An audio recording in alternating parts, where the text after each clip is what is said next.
Hello, hello, hello, hello. Hey guys, welcome back to Critical African Thinkers. How is everyone doing? As you know, this is a place where we examine everything under the microscope of logic to ascertain what is most factual and logically consistent. So, let's have some fun. Let's talk about some fun stuff, right? It still boils down to the Israeli Palestinian issue, right? Which seems to be the only thing that's dominating the news cycle these days, right? Your pundits upon pundits giving their informed and uninformed opinions about what's happening there, right? A lot of historical analysis missing in the conversation, a lot of, it seems as if the conflict started on October 7th, right? Which, not really true. You have to trace back the roots of this conflict to at least 1948, right? But all that is missing in the conversation, right? So today I'm going to be talking about Douglas Murray, and who is a British writer, right? A British writer, but now cosplaying war journalist, and his defense of Nazis, basically, and just his overall covering of the Israeli-Palestinian conflict, right, or the Hamas-Israeli conflict. So this conversation will be broken down into three parts, right? The first part is where we talk about the sort quote unquote defense of Nazis that um, Murray puts out with an article that he wrote of recently, and then we're going to be talking about his cosplaying a war journalist in Israel, right? And the third one is a silly comparison in terms of making a silly comparison of indigeneity, talking about we are the indigenous people of Britain, right? Do are immigrants not anyway, when we get to that point, we're going to talk about it. I'm going to play a clip and then we'll just react to it as it goes. So, mind you, in this conversation, I'm not defending anybody. I'm critiquing a man's ideas. I'm critiquing his style. I'm critiquing his stuff substance, right? So, I'm not endorsing any position. I'm not for or against any position. I'm looking at how a man is conducting his business. In this sense, Douglas Murray, I'm looking at how he's doing his business. What is the logical consistency with what he's saying? How does what he say, and how does what he does, how does it bear with the facts and reality? So that's what I'm critiquing, right? So Douglas Murray wrote an article which says that why must Jews watch their backs as London's mob cheers? So I'm just going to share my screen on that article and we'll take a sneak peek at the part of the article that is relevant to the conversation I want to have today. And we're just going to look at it, right? So this is the article. I'm sure you're seeing my screen right now.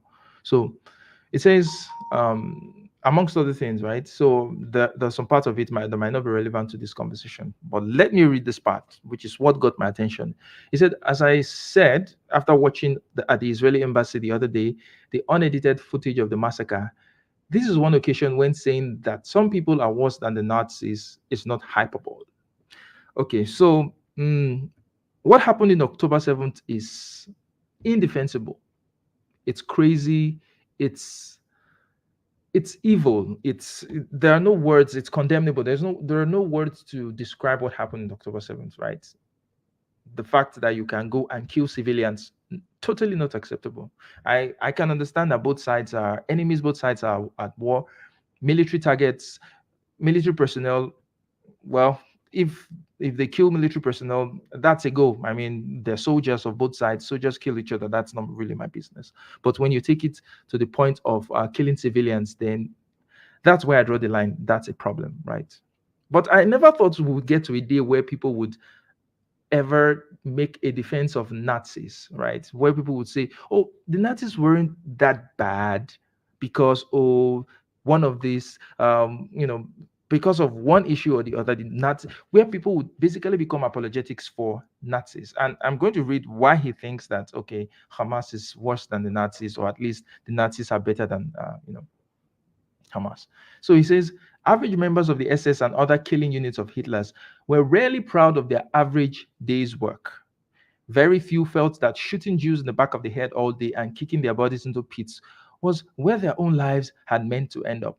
Are you really sure about that? Where's the evidence of this? Where's the evidence that, these SS officers who were killing Jews, were having some crisis? They were not comfortable with what they were doing. Remember that this was a society that was anti-Semitic for a very long time. This was a society where Jews were being attacked for a very long time. See, the Holocaust was a culmination of centuries of oppression, centuries of violence against Jews in Europe. So it didn't just start up one day. It didn't just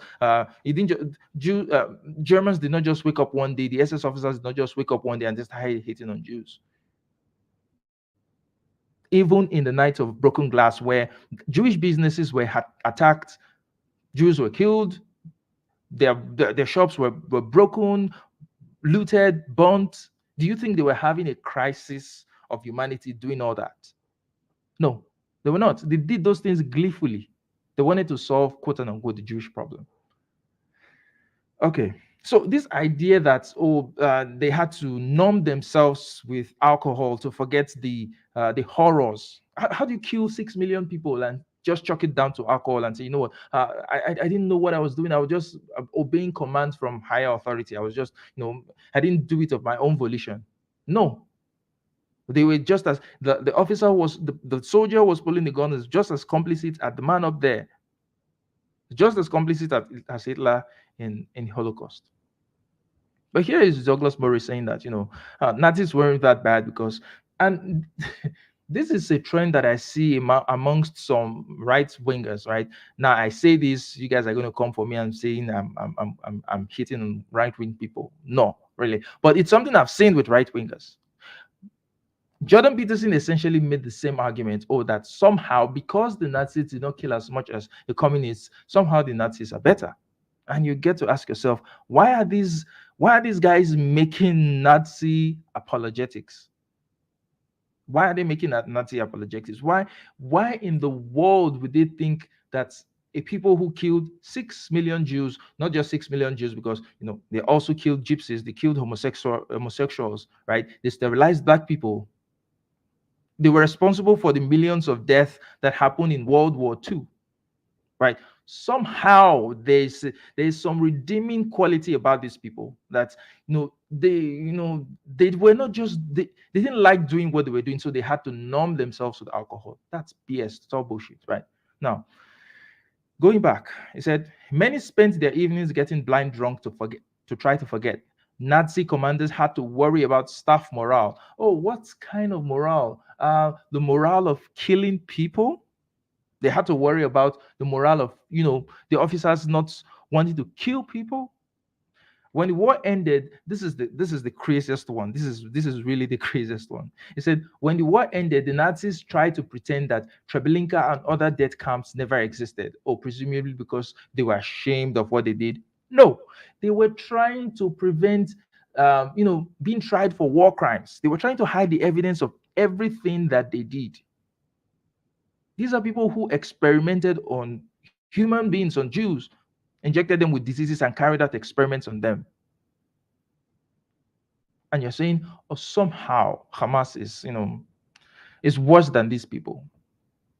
I'm not going to give a defense of Hamas, as I've said earlier. I think they are despicable. But there's a difference between Hamas and the Nazis, right? For example, there isn't anything that the Jews did to Nazis that provoked their genocidal attacks. There isn't anything recorded that the Jews did to the Nazis. So there was no grievance there. This was just maniacal hatred. But same cannot be said of the Palestinians, and even as much as you want to hate Hamas, same cannot be said of Hamas. There is, legitimate, genuine grievances, right? Now, I don't agree with their methods. I think it's crazy. I think it's evil that they would attack and kill civilians. But these things didn't just fall from the sky, right? There is legitimate grievance in the sense that many Palestinians were kicked from their homes in 1948 with the creation of the State of Israel. You can't just look at all that and say, because the narrative is that, the reason why Hamas and the Palestinians are attacking Israel is because they just hate Jews. No.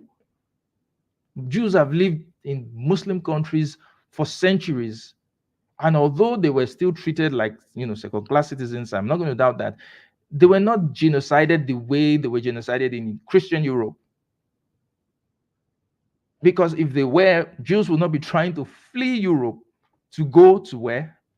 To a land where that is predominated by Muslims. The reason why the state of Israel exists today is because of the rabid anti-Semitism of Christian Europe. That's why Jews had to say, you know what, we need to create a safe space for ourselves. And there were Jews in Iraq, there were Jews in Syria, there were Jews in every part of the Middle East that were there for centuries.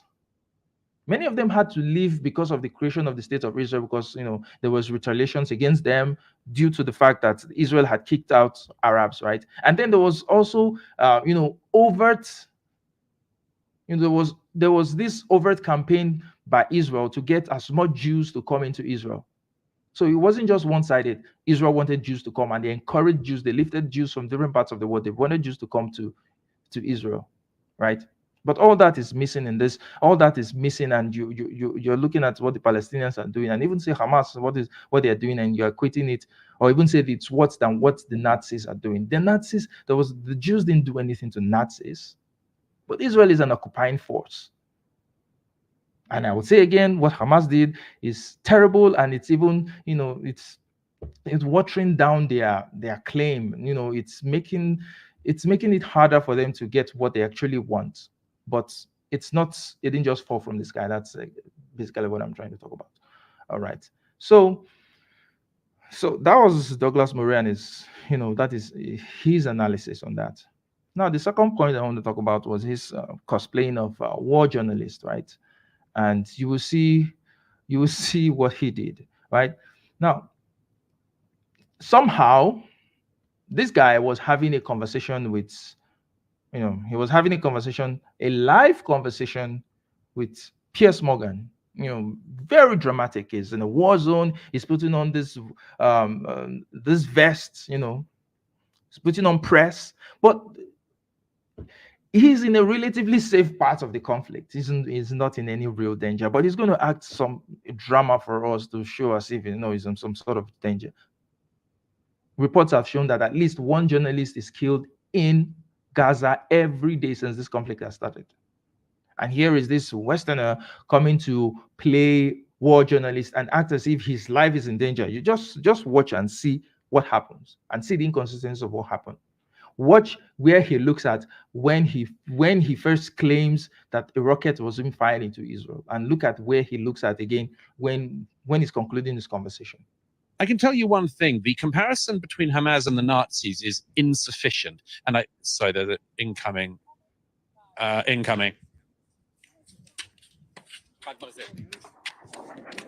Get safe, Douglas. Come.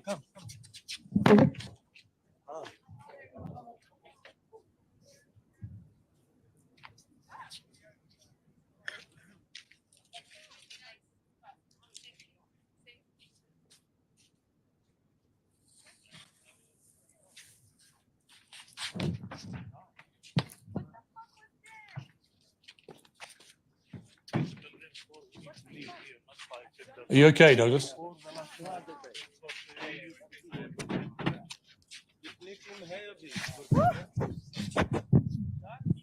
It came from the other direction, so okay. Anyhow, we're okay. Are you okay? Yeah. Anyhow, we're okay. Just back to business. Just back to business, right? This is what he's doing. Now, I'm not going to say that rockets are not being fired, but you've got to ask yourself, was that Hamas firing rockets into Israel, or was that Israel bombarding Gaza? It could be any of both of that thing. Could be any of both, right? So why am I to trust this man who is obviously biased? Why am I to trust what he's saying? Why am I to trust that he was in any sort of danger? He wasn't in any sort of danger. He is in a very, very safe part of the Middle East. And then Piers Morgan is going to ask him, how does this make you feel? Feeling. So that's the only thing Piers Morgan ever does. How do you feel about this? He never talks about facts. He never talks about anything substantive. How do you feel? Do you condemn? How do you condemn? How does it make you feel? Let's just it's fine. Sorry, it was a rocket coming. Looked like it was just going to land on us here. Which way was that rocket coming? The rocket looked as if it was going to land on you, dude. We couldn't even hear the sound of the rocket. How did it look like it was going to land on you? This is ridiculous. Okay. Is it coming from Gaza or from Israel? Yes, seemed to be coming from Gaza. So Yeah. Which way is Gaza? it's fine. It's okay. It's been happening all day. Let me just finish this point, if I may. Before we go on, Douglas, Atman, how does that make Sure. you? How does that make you feel? What just happened there? What does it matter how it makes him feel? People are literally dying, and you're asking how does it make him feel? That's a stupid question. That's a stupid question. It doesn't matter what this man who has no game in the no, he has nothing to lose in this fight. It doesn't matter what he feels. It only matters what's happening in Israel. It only matters what's happening in Gaza, because those are the people who are bearing the brunt of whatever is happening. If Hamas fires rockets into Israel and kills innocent Israeli citizens, Douglas Murray doesn't matter what nothing happens to him. If Israel is bombarding Gaza and the innocent people in Gaza are dying, nothing happens to this guy. So it literally doesn't matter how he feels or what he even thinks. I mean, it's I'm a little used to it. I was in Ukraine last year and was in Kherson and Odessa and Mykolaiv, and when the Russians were shelling it, so I'm a little used to it. But just if I can just finish this point, there's a lot of banging going on, but anyway, we'll keep going. They come up with this idea, for instance, that So that was the second part of the conversation, right? Of him just playing war journalist. And this last part of the conversation is the most ridiculous, brain dead thing that I've ever seen. It's going to make a comparison about immigrants into Britain versus, an occupying force, like Israel in Palestine. It's going to say, oh, if you're saying that the Palestinians are they're the indigenous people and the Israelis came and kicked them out of their hands, you really want to go there? What about immigrants that are coming into Britain? Who is the indigenous people in Britain today? What about you really want to go there?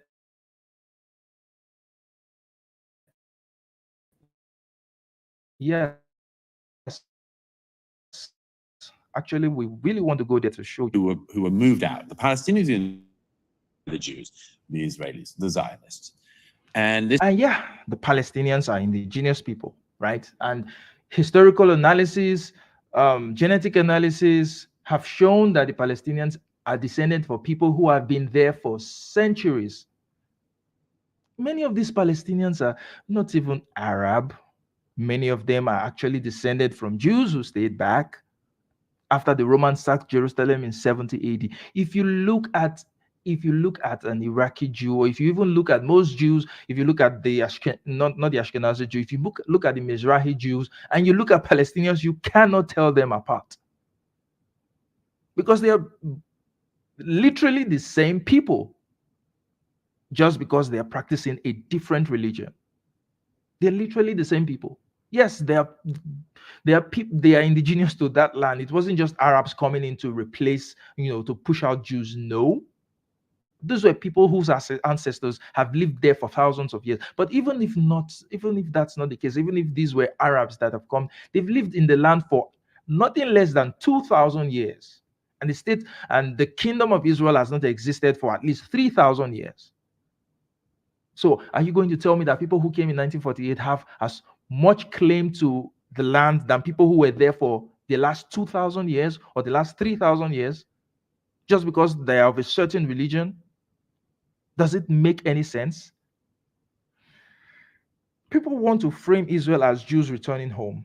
No, it wasn't Jews returning home, because Jews actually never left the land of Israel. Jews have actually never left Palestine. Jews have always been in Palestine. Yes, there were, some of them were, there were diaspora Jews. Even before the Romans sacked Jerusalem in 70 AD, there were Jews living in other parts of the world. If you look at the biblical account in the Pentecost, when the disciples received the gift of the Holy Spirit, there were Jews that were coming from other parts of the world. They always came to Jerusalem, right, to celebrate the feast. There were Jews living in other parts of the world before the Roman expulsion. And even after the Roman expulsion, during the Crusades, when the genocidal maniacal hordes of Christian Europe entered Jerusalem and Palestine, guess what? They killed Jews there too. So Jews have always been there in the land. Some of them converted to Islam, some of them intermarried with Arabs and give rise to who you call the Palestinians. So Jews never left. Those that left went into Europe, into other parts of the world, spread their religion, intermarried and intermixed with Europeans and with Ethiopians and with other. They essentially became other people. The only thing that tied them back to the land of Israel is not their genetics per se, it's not their ancestry per se, it's the religion of Judaism. So no religion has any claim to any land. It's like saying all Roman Catholics all over the world can decide to just move to Rome today and say, you know what, we're Romans. Every other person here has to vacate. If you're no Roman Catholic, you do not have a right to live in Rome. You have to vacate. Judaism, okay, when you ask some Jews, okay, what exactly is a Jew? Is it a religion? Is it an ethnicity? They'll tell you, oh, it's both a religion and ethnicity. Yeah, not really. It's a religion. And I'll tell you why it's a religion, right? You can be born a Jew and you will be a Jew even if you become an atheist. You can be born a Jew. You will cease being a Jew once you convert to either Christianity or Islam or any other religion. How do you lose your ethnicity by converting to another religion? I mean, how exactly do you lose? I am Christian, for example, and I'm also African. My ancestors did not practice Christianity. Have I lost my Africanness by converting to Christianity? I've asked my Jewish friends on Twitter and some other spaces, I keep asking them this question, and they would never give you an answer. Because what the Zionists did is that they took a religion and turned them into a people. And there are many Jewish rabbis who will tell you the same thing, right? That they are a religion, they're not an ethnicity.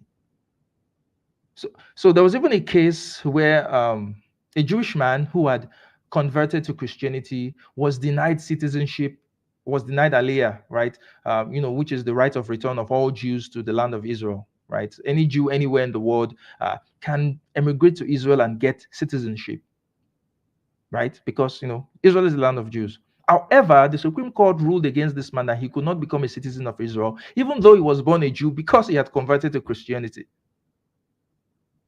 This was codified by the Supreme Court of Israel. So ask yourself, how does one lose their ethnicity by converting to another religion? Well, that aside, let's get back to Douglas Murray and his nonsense analogy, right? This version is, of course, a replay of that version of American history, which is there with the Edenic first populations of America, the indigenous peoples, and then people from Europe came, the wicked Spanish and Italians and Portuguese and the French and even the British come and do their thing. And so they just put this version of history onto the Middle East. To those people, I would say, fine, you can do that if you want. Now let's do Britain. Now, just play that game. Imagine, with that pause, you think he's going to say something profound. You think he's going to make a very good point. But just listen to how silly his point is. You sure? You better not get the British started. But that's Tell me more, version. Douglas. What do you mean? You want to play the indigenous people own the land first game and the other people should fuck off? Well, it's 60 years of mass migration into the UK. Who are the indigenous peoples of the UK? People who've been here the longest. Who are the settlers? Who are the illegal settlers in Britain? Oh, well, that would be the people who've arrived. Does anyone want to go there? Yeah, actually. These are enemies within. Actually, I want to go there. I really, really, really, really, really want to go there. I really want to go there, right? Just look at the analogy that he's giving, right? So people who have come to, so ask yourself, are there settlers in Britain today? Just as, are there people occupying Britain and pushing the the indigenous British people aside and saying, you know what, we are the original owners of this land. Are there people occupying Britain currently? For his analogy to work, then you have to have a people who come into Britain and push people that they found living on that land out of the land. But is that what's happening in Britain? How is immigration to Britain, how is it similar to what happened in Israel in 1948? How does that even make sense? Are illegal immigrants, are they the ones in charge of Britain today? The immigrants in Britain today, are they not legal immigrants? Of course, they are illegal immigrants. But have the illegal immigrants tried to create their state in the land of Britain? Have they tried to create a separate state? Have they tried to push out English people? Have they tried to push out Irish people from England, from Britain, from the UK?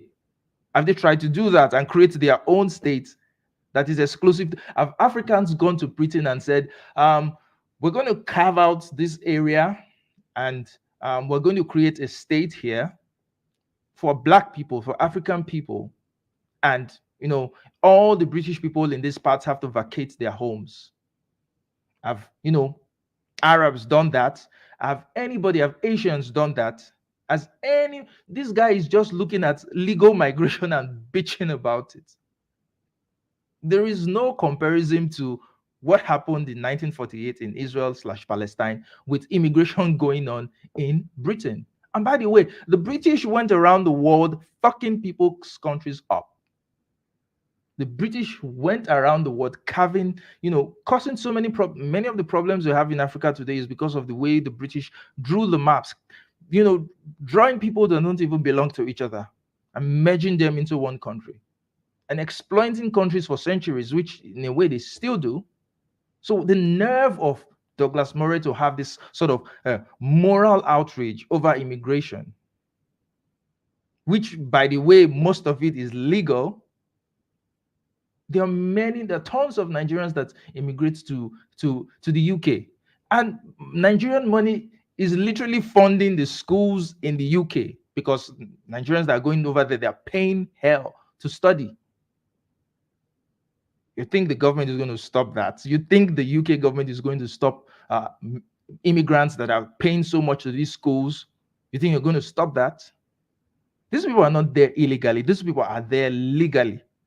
So you should be bitching to your government, right? Telling your government, oh, stop immigration. We don't want anybody to immigrate to the UK and all that. So there is no comparison. His analogy is a stupid one. Yeah, we really want to go there. We really want to go there so we can see how stupid his analogy is. So this is what you get where, is what you get when people that don't understand, people that are trying to use common sense for, issues that are, complex issues, not really complex issues that you just need to read up on. They don't want to read up on anything. They're just going off their feelings. Oh, we don't like immigrants. Oh, we don't like a certain religion. Oh, we want, the white character of our nation is changing. Well, if that's how you feel, yeah, no issues. Britain is a quote unquote white country. Yeah, right. Is predominated by white people. White people and indigenous people of Britain. But in the modern world today, people emigrate, just as people have emigrated in the past. If you go back far enough, the Anglo-Saxons came from the forest of Germania, and then they conquered and merged with and replaced the Gaelic people who were in the British Isles. So yeah, immigration happens. That's the way the world works. But in the 21st century, that a nation would use force to form itself on other people's land, I don't think it should be acceptable today. I don't think that should be acceptable today, because what that means is that might means right. It means that any powerful group, any powerful nation, any powerful people can decide to go somewhere, right? And by the force of their weapons or their will, just creates that. There's nothing that's stopping that from happening today. I mean, everybody's opposing what Russia is trying to do. Why? Why are you if you are in support of what Israel did with the continuous land grabbing of the Palestinians, if you're in support of that, then why are you against what Russia is doing? How is it any different? Russia wants to take Ukraine, wants to take some parts of Ukraine, the Donbass, eastern Ukraine. They should let Russia have it, because they are most of it is populated by ethnic Russian speaking people. Same can be said, same argument has been made that most of what formed the part of Israel, formed the state of Israel in 1948, was populated by Jewish people. Jews were in the majority in those places. But in 1948, Jews comprised about 8% of Palestine. So the thing is, if you're a bigot, just say it. It's more honorable to just say you're a bigot rather than trying to justify it with some nonsense. If you don't like immigrants, if you don't like brown people, if you don't like black people, just say it. I mean, yeah, it will come out as racist and all that, but you know what? It's more honorable to own your shit than to try to pass it off for something else. And maybe that's why Trump is sort of that is appeal, because he owns his shit. So Murray should own his shit. I think people like Murray, people like Jordan Peterson, I think they are Western chauvinists, right? I think they are Western chauvinists, but they try to hide behind this and that. And yeah, I would admit that there is a problem when groups that don't share certain values, emigrate to the West. If there are certain problematic values that these people are bringing with them and they are enforcing it in the place that they've emigrated to, I think that's a problem. It has to be dealt with. But I can see that many of the European government, they are cowards even in the face of that. So when your government is a coward, your government is not being able to deal with the unruly behavior of immigrants, and then you start bitching about, immigrants are doing this. No, it's your government that is failing to do what it's supposed to do. Or people are saying, brown people are doing some terrible things, but a white person cannot complain about it because they don't want to be called racist. Well, you're a coward, right? Them being called racist, call out the wrong thing that the so-called brown person is doing. Because you're a coward, you're not going to say anything because you don't want to seem racist, and then you go behind and start bitching that, these people are doing this. I don't care. I don't care how you look. I don't care who you are. I don't care your religion. I don't care your race. If you're doing something that's wrong, I'm going to tell you. Whether you call me names doesn't faze me. So for white people to look at what immigrants are doing and say, we can't say anything, we don't really call it racist, and then go behind and bitch that immigrants are taking over our country, they're not obeying laws. Well, because nobody's standing up to them. You're a coward. You have to hold yourself accountable. You have to hold your government as accountable and say, okay, everyone that lives in this country has to live by the rules. There are no exceptions for anybody.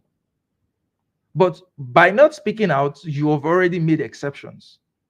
You're already a part of the problem. I was having a chat with my Norwegian friend on Twitter, and he kept saying, Norwegian people can't say anything, or when someone from the Middle East commits a crime, and Norwegian people can't say anything because they're afraid of being called racist. I said, that be damned. Being called racist be damned. Yes, as long as you know you're not racist, right? Why are you shying away from speaking up? Because the problem is not going to go away by just ignoring it, by shielding your feelings, by saying, I want to be this nice person, I don't want to be seen as racist. It's not, the problem is not going to go away. So when ordinary people, normal citizens, fail to do things like this, then you leave it to the radicals like Douglas Murray to spew their nonsense and their stupidity. That's what happens. Anyway,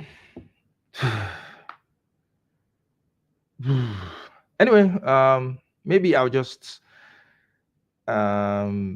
open up the stream for another 10 minutes. Maybe Stanley wants to call in, or anyone wants to call in, and let's have a little chat. Not more than 10 minutes. So the chat, the link is there. You want to call in, let's have a conversation. So this conversation was about Douglas Murray and his apologetics for Nazis, right? With this new trend of people suddenly seeing that the Nazis were not so bad. Oh, somehow they felt bad. They tried to numb the stupidity of what they did with alcohol. They were trying to hide the evidence because they knew what they were doing was wrong. No, those guys were terrible. Those guys were terrible. So to make any sort of comparisons with any group whatsoever today that's doing whatever thing, it's not even comparable. Anyway, let me take some comments and see what people have been saying, right? So Anan said Douglas Murray has been a journalist and war journalist. I don't know. I don't care. Palestine's arguably most influential leader of the early 1940s was. Anyway, Stanley's here. Stanley, how are you doing? I'm doing pretty good. Yeah. So welcome to the show. Let me hear your thoughts. Yeah, Conrad says elitist, certainly the word for Murray. I have some other words as well. Yeah, he comes off as an elitist prick. I mean, the guy just comes off as very smart. And can you hear me now? Yeah, I can. Okay. Yeah, you so, blinked out for a second. Oh. Okay, I think I'm back. So tell me, what do you think? What do you think about the conversation for today? Well, I thought your analysis of Murray's war correspondence was hilarious and on target. Thanks. Yeah. He is troublesome. In a lot of ways, I think he's the worst of the bunch of that IDW crew. He's actually the most problematic. He takes him. I don't know. I don't know why I'd have to think about it, but that was on target. He's just.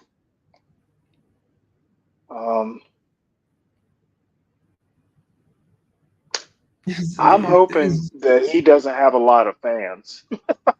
Well, he does. Every stupid person on the internet has a lot of fans. That just goes to show, the lack of intellectual depth. How can the world have so much knowledge and people are still that ignorant? It's a paradox that I can't seem to understand. I think people in the past were much more educated, much more enlightened, much more. They had more depth in the analysis than many people today. I don't agree with that. Okay. And I'm kind of looking at American history. There've been plenty of smart people who just had bad analyses.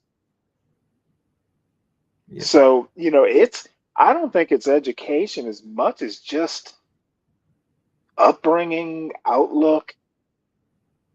I mean, you can be a well-educated racist. You can be a well-educated fool. Yep. So I can see some very interesting comments. Let me just take them quickly, right? So Anand said a lot of people in many parts of the world hate Jews and want to genocide Jews, especially in Douglas's England. I will not call Israelis Nazis. I wasn't calling Israelis Nazis. I don't see who made that statement, right? And really don't get anti-Semitism in Europe.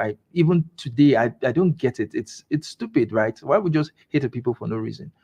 Anand says about 22% of Israeli citizens are Palestinians. Israeli Palestinians in significant numbers support the war with Hamas. Israel's 2 million Palestinian citizens, Nazis. And nobody said Israel is a Nazi state. But you know what? You know the difference? Do you know the difference between the Palestinians who are Israeli citizens and those in the West Bank and Gaza? The difference is that those in Israel got what they wanted. They got a state and they got citizenship. Those in Gaza are fighting for those things. So why would you want to fuck up what you already have? What incentive would the Arabs in Israel who are citizens already, what incentive would they have to fight Israel? It doesn't make any sense. So to say that, oh, those in Israel, they are the good ones. No, because they have, if they were in Gaza, they'd be fighting too. So you say Murray is not much more than an elitist lisp. Yeah, true. Aran says Murray is often a jerk. True. Castilian English. Elitist certainly the word for Murray. I have some other words as well. Yeah. So Aran says Charles, Hamas wants to overthrow almost every Muslim majority government in the world. Muslim governments and many liberal Muslims. Da, da, da, da, da. Hamas is in Gaza, and you guys are just overestimating this ragtag army. Hamas is in Gaza and the West Bank. They're not even in Egypt. They're not in Lebanon. They're not in other Muslim countries that are close by. I think that they're the ones that want to overthrow other Muslim You governments. have to be careful because they're an offshoot of the Muslim Brotherhood. Yeah. Yeah. So So that's why Egypt doesn't want them in, because and that's political, right? The Muslim Brotherhood, they are Muslims too, but there's political rift between the Egyptian government and the Muslim Brotherhood, right? So it really has nothing to do with Hamas or the Muslim Brotherhood being more radical. There are other radical elements in Egypt as well, I guess, but it's just ideological political differences, right? Western I Enlightenment think has it's more complicated than that, it may be, but I'm not an expert. yeah. So Conrad Joe says the occupation existed before Hamas. True, Hamas was born in 2008. So people are saying Hamas is the obstacle to peace. Really, Hamas is the obstacle. Before Hamas was born, was there peace? Remember the Oslo Accords, right? And that was a real chance for peace, where the Palestinian leader, I think Yasser Arafat at that time, and the Jewish Prime Minister Yitzhak Rabin, they signed a peace agreement that was fantastic. What happened? Right-wing Jewish people they assassinated Rabin, and then they did not follow up with that. They did not implement that Oslo Accords. So when you're saying Hamas is the one that's causing, is the one that's making the peace effort. No, before Hamas, why was there no peace? Well, you remember a minor point is that Hamas got where it is because Jewish leadership or Israeli leadership wanted to neuter the PLO. Yep. There's evidence to show that Israel is not blameless in Hamas's certainly not. rise to power. Certainly not. So let's just look at Conrad says that's tricky. The facts on the ground have made two states very difficult, but who would accept the one state? It will no longer be a Jewish state, at least a majority. And this is the biggest obstacle to peace, right? Israel wants to be a Jewish state, wants to be a state for Jewish people, right? That's why they do not want the Palestinians who were kicked out of their homes to return, because in fact, that was why they pulled out of Gaza. They didn't want to grant citizenship to 2 million people in Gaza, effectively diluting, the Jewish nature of the. In fact, I've read somewhere that there are some parts in Israel that Arabs can't even leave because it changes the Jewish character of those parts of Israel. So I think it was John Kerry that says that Israel cannot be both a Jewish state and a democratic state. It has to either be one, right? And that's part of where the left gets it right. When you start, essentially, it's an ethno state. Yep. There's going to be a two-tiered citizenship. The way, if Israel is a Jewish state, that's the equivalent of America being a Christian nation. It's not democratic. It's not. And the fact that any Jew, any part of the world can just wake up and go to Israel and be granted citizenship, and the Palestinians next whose villages are in Israel cannot get citizenship. It's crazy. It's mind-boggling. Larry says the only minority group politically supported by the right wing are the Jews. Yeah, I think so. Douglas has been to many war zones. The issue is not Douglas or Pierce, so it's odd. Douglas is just as odd as Pierce. They're both odd, right? Well, hopefully, he performed less theatrically in the other war zones. yeah, we didn't get to see his performance in the other war zones, right? Because those ones, they don't sell the sort of political rhetoric that he wants to sell, because after all, the Russians and the Ukrainians are Europeans, so there's really nothing, there's no racial narrative to sell there, right? But yeah, in this case, there's something to sell. Yeah. Anand says it's hard to tell Palestinians and Israelis apart. If anything, Palestinians are fair in appearance. Yeah, it's hard to tell them apart, Why do especially you need to? Well, you really don't need to, right? You really don't need to. You really don't I need mean, to. just asking the question is problematic. Yeah, yeah. So, the thing that bothers me about this is that this is, in a sense, it's a religious issue as much as it is a political issue, right? Because Well, the see, biggest, I actually think religion in 2023, religion really, it is the roots of the plant, but I think it's more political, and I yeah, really think, and I'm not like hardcore leftist, it's an oppression problem. When you mistreat people, and I'm not saying what Hamas did was in any way justified.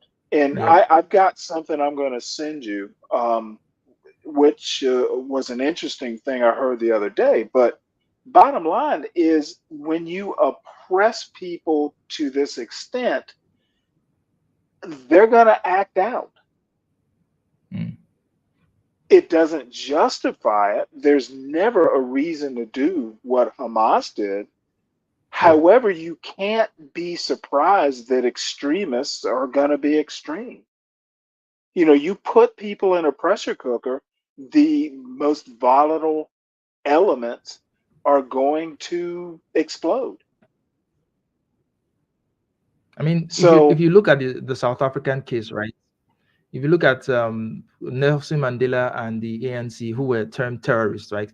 Uh, like I asked my Jewish friend on Twitter today, I said, would you also condemn the South Africans who were fighting for self-determination, who was fighting against the apartheid state, right? Would you also condemn them as terrorists, which they were? They were condemned well, as terrorists at you that time. have to be careful though, because I just don't think you go and kill innocents.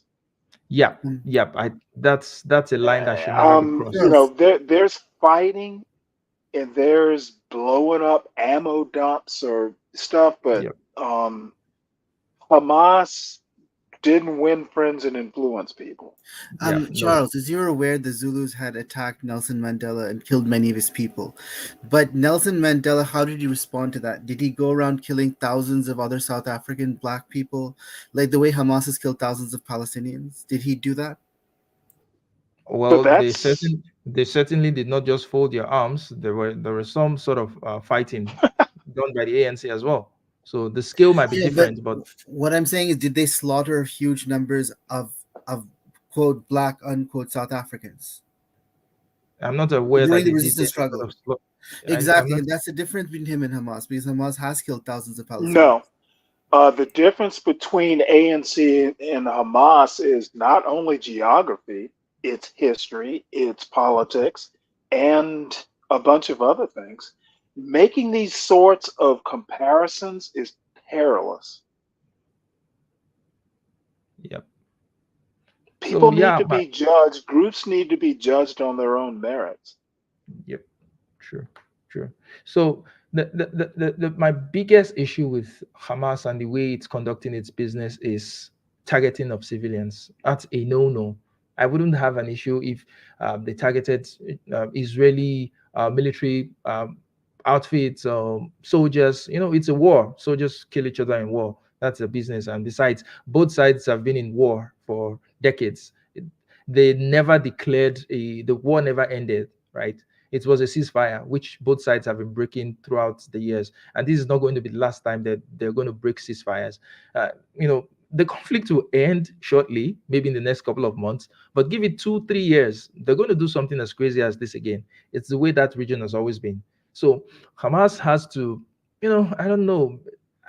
Yes, you can say the Islamic part of it, the Islamism, and it's just making the whole thing terrible because, like Pelu said, these people have the martyrdom fetish. You can't remove that from the equation, right? You can't remove the extremism from the equation. But at the root of the conflict is some people want to reduce it to terrorism. Some people want to reduce it to Islam, want to reduce it to religion. But fundamentally, that's not the biggest issue here. The biggest issue here is about lands, about politics. People fight over land, right? And religion can make it worse. But when you just reduce it to say, oh, that the reason they're fighting is they just hate Jews, you erase decades of history and just make it seem as if the conflict started yesterday, which is totally not true. So, Charles, here's another question to you about this. Hamas has killed many Palestinians for supporting other political parties in Palestine, for supporting Dalan, for supporting Salam Fayyad's Third Way, for supporting you need to give me the evidence for this. You need to give me the evidence. There's so much you wouldn't even believe. Because this is not controversial. I know. No, telling me it's not controversial doesn't mean anything. That's a Jordan Peterson point, right? You can't be the authority for your point, right? So give me evidence. Why don't I can understand Israeli someone? I can understand that the Hamas has attacked Palestinians who they feel are collaborators with the Jews or with Israel. I think I know that much. But them, I understand that there was also a civil war. Those collaborators they just belong to different political parties. That's all they are.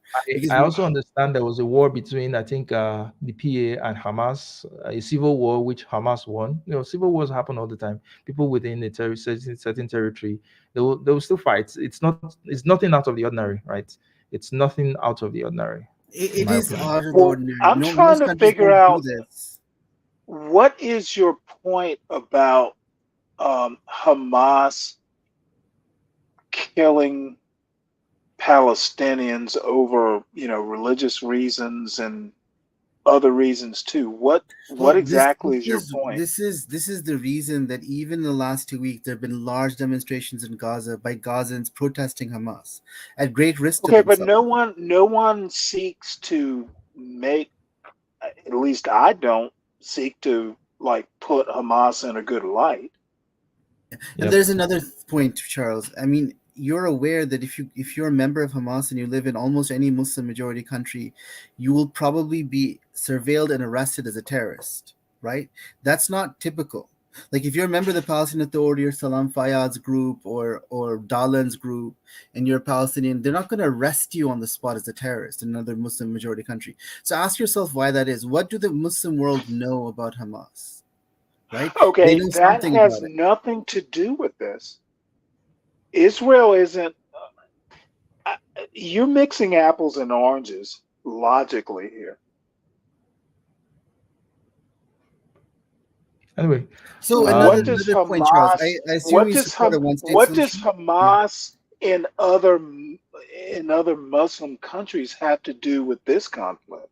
Well, everything. Other than Hamas, this is a global war. We all agree Hamas is a terrorist group. So what's your point?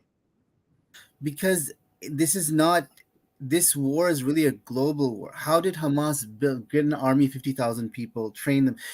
Gaza is the poorest place on earth. It's similar to Niger, similar to Burundi. And who made Gaza the poorest place on earth, Hamas or Israel? Hamas did because of their socialism. Bullshit. Right.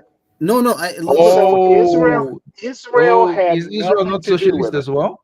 Wait, is Israel not socialist as well? West Bank. Why Israel partly, but then Israel also made the West Bank. Look, why is Gaza have 1/2 to 1/3 the per capita of the West Bank?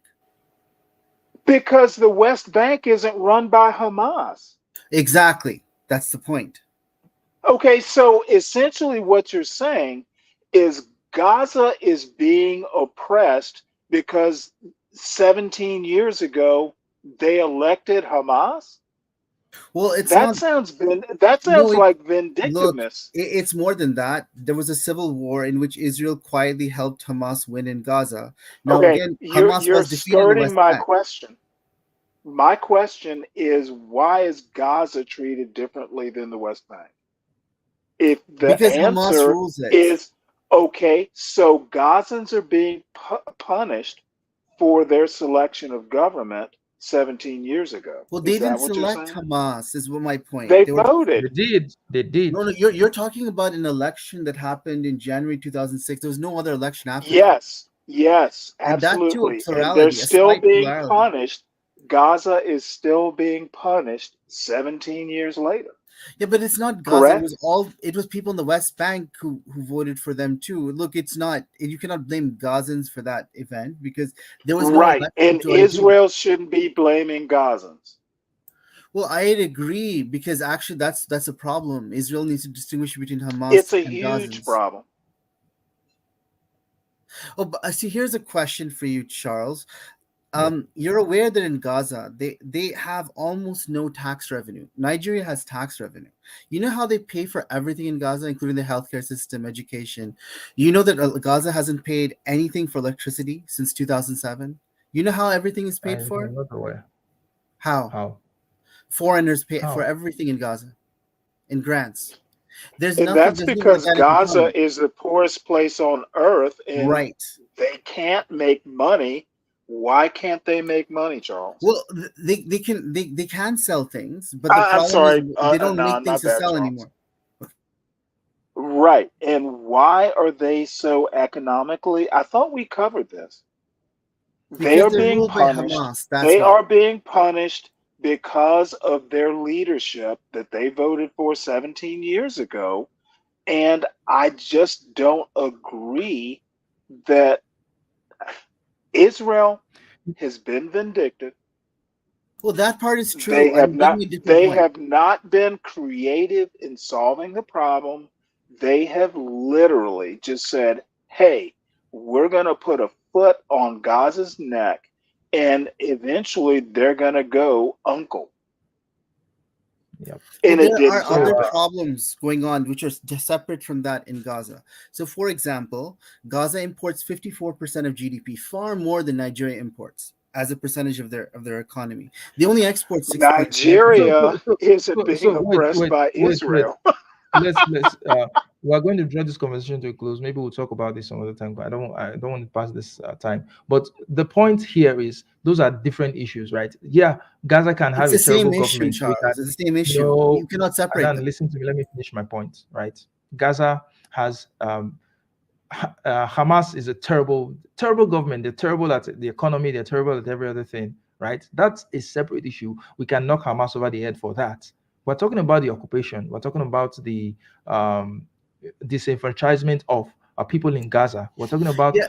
people So, Charles, literally I'll living bring as it together. refugees. I'll They are explain how it's looking. connected. So the reason it's connected is Hamas strongly opposes a two-state solution. They want a one-state solution, right? Why is So that a problem?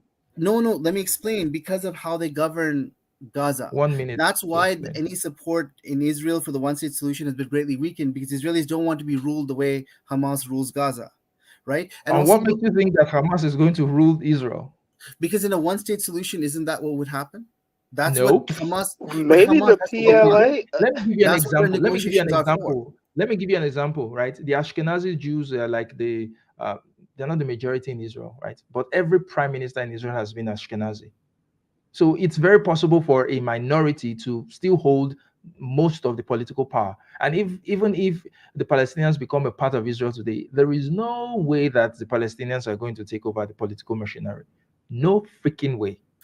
So I But know I wouldn't they have more understand. votes? It doesn't matter, right? Politics is not about who has more votes, right?